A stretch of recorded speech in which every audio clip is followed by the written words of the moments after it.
You're listening to the Unwritable Rant podcast with your host and bourbon-soaked storyteller, Juliette Miranda.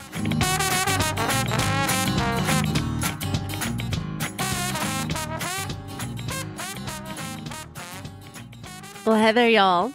It's Juliette Miranda, and this is episode 123 of the Unwritable Rant podcast. I have two bourbon-soaked stories to share with y'all today about recording a nightmare and escaping a catastrophe. But before the stories, I would love to talk about a little bit of bourbon. Today, I'm pouring myself a glass of F.E.W. bourbon whiskey. Cheers, y'all. F.E.W., which for simplicity's sake I will be calling F.E.W., is a Chicago area craft distillery. Now, what I love about them is that they locally source all of their ingredients, and it's clear that they put a lot of care and effort into everything that they release. For this particular bourbon, they use a mash bill of 70% corn, 20% rye, and 10% malted barley. It's 93 proof and less than 4 years old.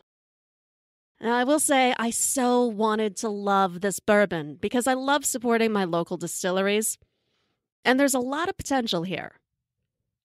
Right up front, you get a really big corn flavor, but then what happens is it kind of transforms, and to me it tastes a lot like strong black tea. It's herby, a little spicy, but unfortunately, the whole thing kind of winds up tasting very dry. And I think this comes down to it being a really, really young bourbon. It would absolutely benefit from having a couple more years in the barrel. And that is, I am afraid, my biggest issue with this bourbon. At about $50 a bottle, it's really overpriced for something that I'm guessing is maybe 2 or 3 years old. That being said, however, F.E.W. has a lot of other releases. They've got a rye whiskey that I'm very curious about, and they also have a barrel-aged gin, which just sounds fantastic. So I'm going to be looking for those, and hopefully they're going to be a lot better than this one. So I noticed the other day that there is a new season of American Idol being launched in March. I don't know about y'all, but I don't really watch the show anymore. But I have to admit, the concept really appeals to my inner wannabe rockstar.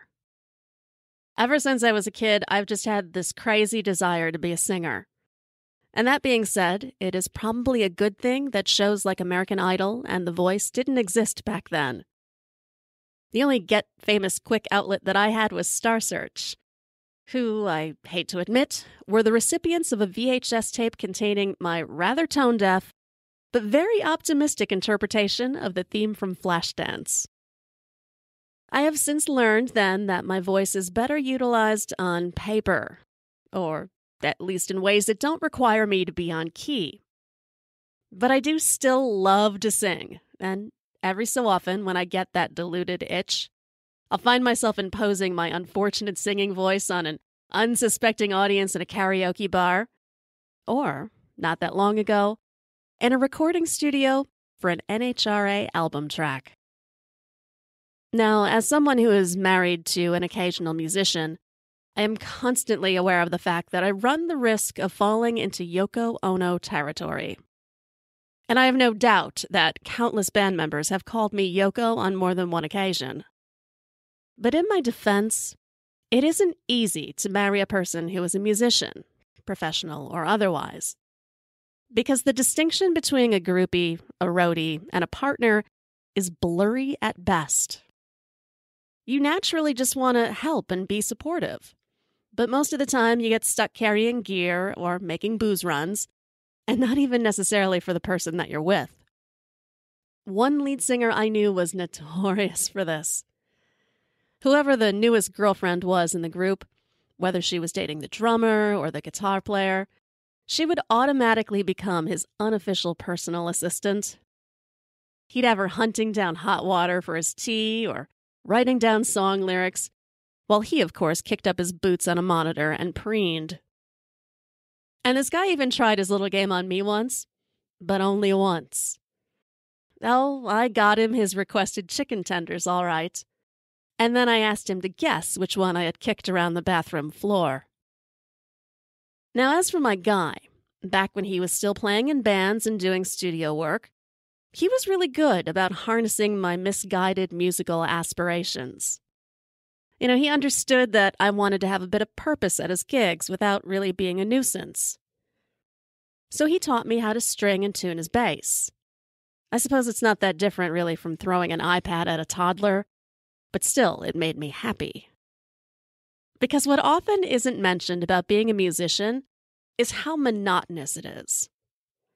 Sure, it's awesome when you finally hit the stage and you start playing, but there's usually a good 4 hours, sometimes more, between loading in your gear, sound checking, and then actually taking the stage. And that's just the live shows. Studio work is even worse. A 3-minute song can equal 5 hours or more of production. And really, you spend more time waiting than you do playing. And this is where the trouble starts. A while back, my guy invited me to tag along to a recording session that he'd been hired for. It was to play bass on an original song by a country band for an NHRA album. To me, that was an adventure too novel to pass up. So I threw on my best boots and I joined him. Neither one of us expecting that somehow I would wind up in the mix. If nothing else, it was interesting to be in the studio. But once I got over my urge to press and twist and push every knob on that control board, there really wasn't a whole lot to do beyond just listening to the same lines being played over and over until they were just right. I was just starting to nod off at the 5-hour mark when a single question from the producer put me on instant alert. He says, "Does anyone here sing?" He was addressing the room where 2 other girls and the band's manager were all dozing on that ubiquitous studio couch. They regarded the producer with lazy eyes, but I shot up like a contestant called to be on The Price is Right. I am practically frothing at the mouth when I say, "Ooh, I do. Of course, it never occurred to me that his question came with the implication that the volunteer be able to sing well. I just heard an opportunity, and my deluded inner rock star jumped. The producer wanted a female voice to layer into the final chorus and fill it out a little bit. All I had to do was sing a single line. Actually, technically, it was 3 words: hot, rod, and heart. But me, I strut into the studio as if I'm Miranda fucking Lambert.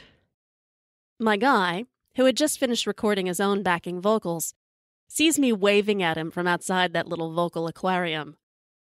He does his best to conceal horrified surprise when I explain what I'm doing back there. I can tell what he wants to ask is, how the hell did this happen? To his credit, though, my guy just says, "Knock 'em dead, baby," and then hands me the headphones. He heads on back into the control room, where I can only presume he began preemptive damage control.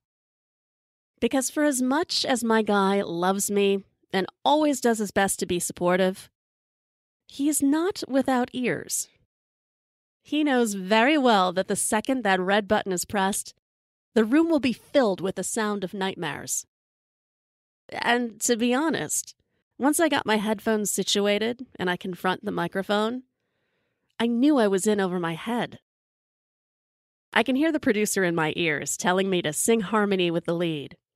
And my heart starts racing because my entire musical skill set is limited to what I learned in the Do-Re-Mi song from Sound of Music. The producer gives me a countdown, and on 1, I hear the chorus kick in. I'm tapping my boot heel along with the music, thinking, well, maybe if I can catch the rhythm, I can catch the melody, as if it's the flu or something. And I am so caught up in my dumb little experiment, I completely miss my cue. The producer cuts back in, and he jokingly accuses me of falling asleep. It's still early in this process, so his tone is lighthearted and non-threatening. He counts me down again, and I see that little red recording light go on. Few things have ever looked so ominous. And it reminds me of the time that I was booed off a karaoke stage. And believe me, it takes a special kind of awful to earn that distinction. At the time, my considerate friends consoled me by saying that the song choice was what people were booing, and I was drunk enough to accept that as true. But right then, staring down that red light while stone cold sober, I was gripped by the harsh reality of knowing this was not going to be good. And again, I miss my cue. The producer comes back on, and he's completely annoyed this time. He asks me if he needs to turn up the volume in my headphones. I let him know the sound is fine, and I assure him I will get it on the next take. And one more time, I hear the countdown, and I think, fuck, I got myself into this. I'm just going to have to sing my way out of it. So on my cue, I sing my 3 words: hot, rod, heart. I have to sing them 4 times with the chorus. And with each word, I can hear in my head where the harmony should be. But what comes out of my mouth is so far removed from the harmony, even a dog couldn't howl along with me. The song cuts off and there's silence in my headphones. A very long silence. I look up at the booth, but between the walls of glass, it's hard to make out whether people are laughing or crying at my crap masquerading as singing. My guy comes into my headphones now, which cannot be a good thing. They only send your husband in when they're about to cart you off to pasture in a white jacket and a muzzle. But my guy, bless his loving heart, says, "You're doing great, baby. But how about this next take? You try just singing along with the vocals instead of harmonizing."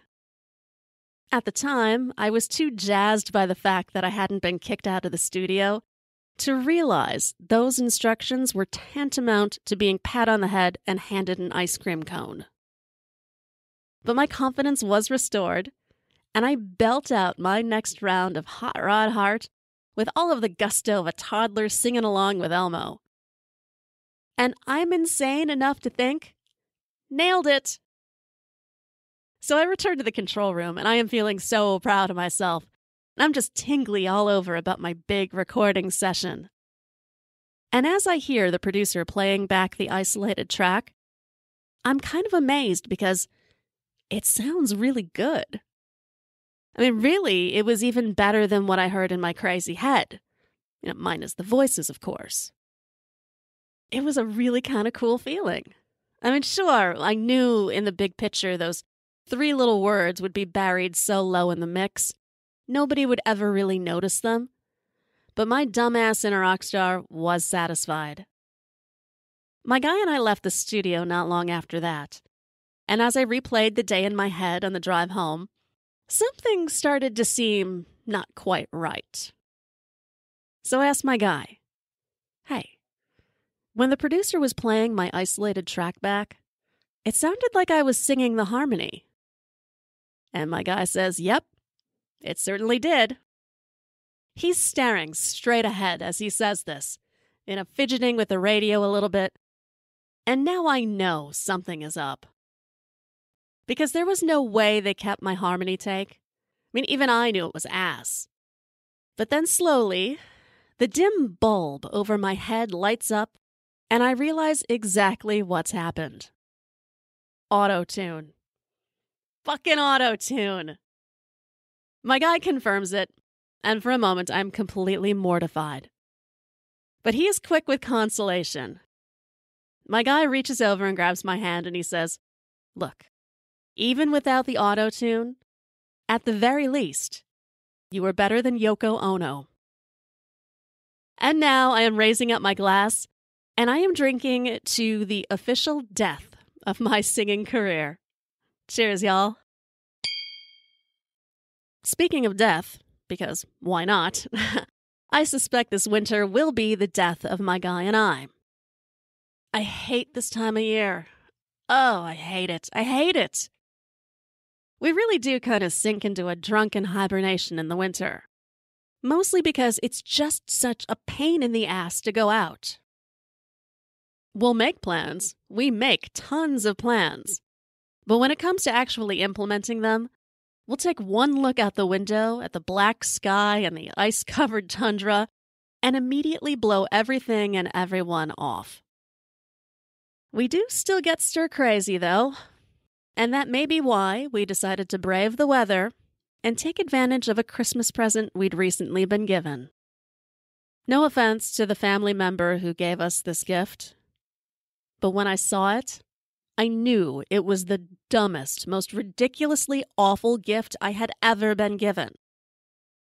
Because knowing me, and knowing just how much I dislike groups and people, this individual still thought it was clever to give me and my guy a gift certificate for an escape room. Have y'all heard of this nonsense? Essentially, you pay someone to lock you in a room for an hour and force you to figure a way out. How is that shit fun? When we got the gift certificate, I immediately told my guy there was no way in hell we would ever go to an escape room. And he agreed. So you can imagine my surprise when, the other night, my guy announces he wants to give this nonsense a try.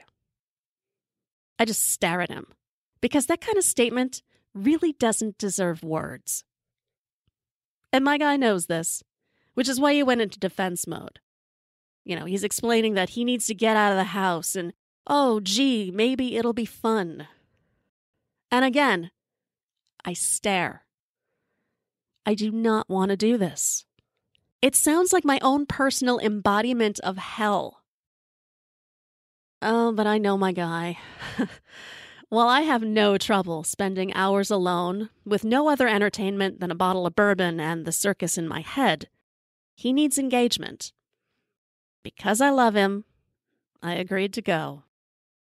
But I wasn't going alone. Oh, no. I grabbed my flask and I filled it to the brim with the highest proof bourbon in my bar. Then I tuck it into my back pocket and I wait with my guy for Uber to arrive. The escape room is located on the second floor of our local shitty mall. It's just a few steps down from Glow Golf and inside the hollowed-out shell of a B. Dalton bookstore. We would have walked right past the escape room complex because the only indication that this place exists at all is a sign on an easel. This place screams sketchy. Really, from the outside, it kind of reminds me of an extreme haunted house that's been built inside some maniac's basement, where the so-called haunt is really just a front for some experiment in group torture. And I'm thinking, we're going to allow these people to lock us in a room? I feel slightly better when I see that beyond the dusty black curtained exterior, the inside is well furnished. There's a front desk and leather couches in the waiting area, and I'm thinking, all right, good. Because if we're gonna be murdered, I'd rather it be in style than in squalor. It's a busy night there at that complex, so they inform us that we're going to be paired with 2 other walk-in couples. Again, I shoot my guy a look. Not only are we going to be locked in a room, we're going to be locked in a room with 4 total strangers. That little black cloud that circles over my head, well, it started to thunder, and my guy knew he was going to owe me big time for this. But hey, right, I've got a flask of bourbon in my pocket. How bad can it be? Which is the last thing you want to think, always. Because the moment I do, I am informed that 1, drinks are forbidden in the room, and 2, we're going to be monitored on video for the entire hour. Fuck me.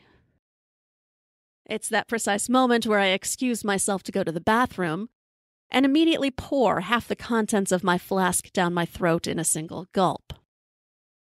While I'm knocking back my bourbon, I miss the instructions about the room, but it doesn't matter. Here's the gist of it.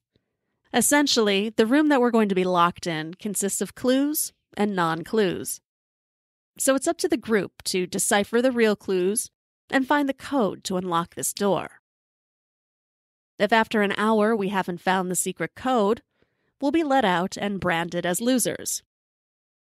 But in the course of that 1 hour, no one can leave the room, not even to use the bathroom. There was, however, a forfeit button that could be pressed at any time if we wanted out. Now, this would immediately end the game, so we were advised to consider the group before pressing it. My initial thought is, screw the group. which reminds me why I never participate in group activities. We're escorted into our cell. It's set up to resemble some sort of political office, because now we're no longer 6 strangers with nothing better to do that night. Now we're a team of spies attempting to prevent the world from blowing up. Or some such bullshit, I don't really know. We're told we have 3 minutes to get situated, and then that door would be locked and the game would begin. It's a last chance exit that I am very tempted to take, but in thinking about it, it just seems kind of wrong to leave my guy locked in a room without me. So I resigned myself to this hour of forced socialization, and I plop down on the nearest chair. Just as my ass hits the seat, some dude in a sport coat yells at me, "Don't sit there! Don't touch anything!" This is not a particularly gracious way to begin a group activity, and I'm about to inform him of this, but my guy gets to him first. He walks up to him and he says, "Is there a problem?" The two of them face off briefly. They're about the same height and build, but this guy comes with a little bit of an attitude. He stares at my guy and he says, "I've beaten 3 of these rooms, so I know everything can be a clue. If you sit in that chair, you could ruin one of the clues." I can tell my guy is about to inform this Alpha Dweeb exactly where he can stuff his clues. But he's cut off by a disembodied voice announcing that the game will begin in 30 seconds. Alpha Dweeb braces himself like he's about to start a marathon. His girlfriend does the same. The other couple that we've been partnered with looks to be about high school age, and they're too busy groping each other to notice. There's a countdown at 10 seconds, and at 1, a buzzer goes off. My first move is to check the door, and indeed, it's locked. Alpha Dweeb springs into action and attempts to take charge then, not realizing that he's up against my guy, who definitely does not play follow the leader. I just really want another hit from my flask. But since that could potentially ruin the game for everyone, I decide to make the best of this obnoxious lockdown. And I whisper a better plan to my guy. "Let's fuck with the Alpha Dweeb." My guy looks intrigued, but conflicted. As much as the idea appeals to him, I realize his competitive spirit has kicked in, and for whatever reason, he actually wants to win at this pointless game. Clearly, he should have brought a flask, too. A computer monitor on the desk dings, and everyone but me and the groping teenagers rush over to it. Ooh, guess what? It's a clue. Alpha Dweeb reads it aloud. It's some needlessly complicated word puzzle, and I decide, I hate this. I hate it. The clue includes the phrase, "roast mules." It's been thoughtfully written in bold font, which leads me to believe the people who created this exercise in group destruction don't really have a whole lot of faith in people's intelligence. And they'd be right. Alpha Dweeb and his chick are convinced that roast mules must be written down in a book. So they start tearing apart the bookshelf. And for someone who had such a hissy fit over my ass potentially ruining clues hidden in a sofa seat, this guy is now literally flinging books across the room after he scans them. His chick now is yelling at my guy and I, as if this whole scenario is somehow both real and meaningful. She's screaming, "Check the desk! Check the papers!" I roll my eyes, and I give her my best, "Simmer the fuck down, Sherlock." So much fuss. I saunter over to the desk where my guy is standing. We lock eyes, and I give him a wink. His eyebrows go up when he understands my smile. I know the answer, and I'm not going to share it with the group. Because again, screw the group. The groping teenagers are making out in the corner, and the alpha couple, they're considering the possibility that roast mules is literal, and they're searching for a mule to ignite. I quietly approach the computer, and I see that there's a waiting cursor under the clue. I type one word, somersault. Roast mules was an anagram, and a really tired one at that. The computer dings again and rewards us with another clue. This time a series of numbers.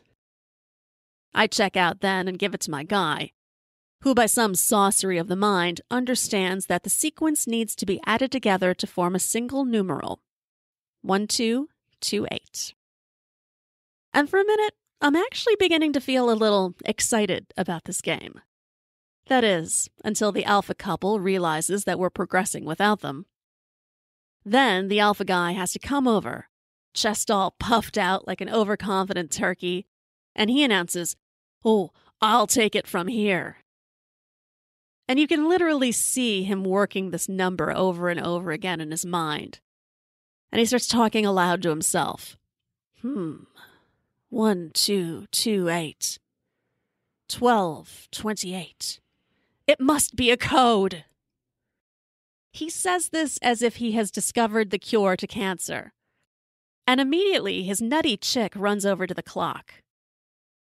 This is your typical classroom kind of clock, with an hour and a minute and a second hand.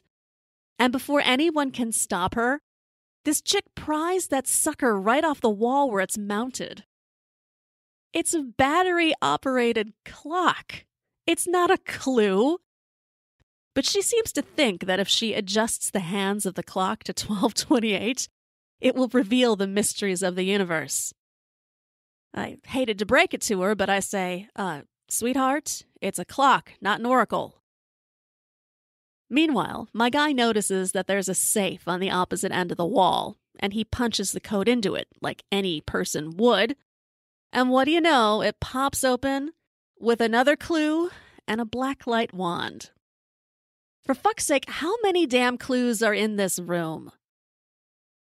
Now, this one is a little bit more abstract than the others, but ultimately it leads us over to the books that the Alpha Dweeb tossed around the room.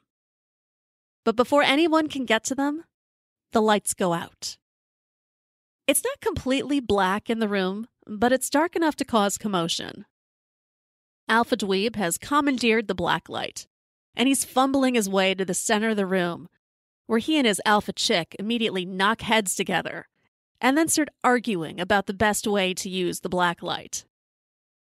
My guy, meanwhile, has hit his patience threshold. I feel his hand reaching into my back pocket to fish out the flask and take a hearty swig. I grab that flask back from him because, damn it, it's my flask and this was his stupid idea. So I go to take a swig, and as I do, I lean my back against the wall.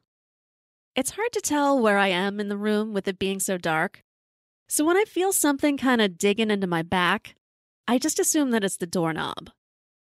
I press against it as I tilt my head back, and just as that sweet relief of bourbon washes past my lips, whatever it is that's behind me kind of gives.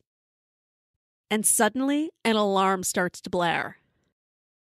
The lights switch back on, and I can only imagine what the people in the observation room must have thought. Because in the minute or two that the lights had been off, our pathetic little group had completely degenerated into animals. Alpha couple were on their knees, locked in a tug of war over that black light. The groping teens, whom I had completely dismissed to that point, were caught dry humping on top of the desk. And then there was me, sucking on a contraband flask of bourbon, and accidentally leaning against the forfeit button. The grand total time we'd lasted in that room, 23 minutes. It was a new record for me, which I'm a little proud of, because normally it takes at least an hour for my antisocial tendencies to ruin an event.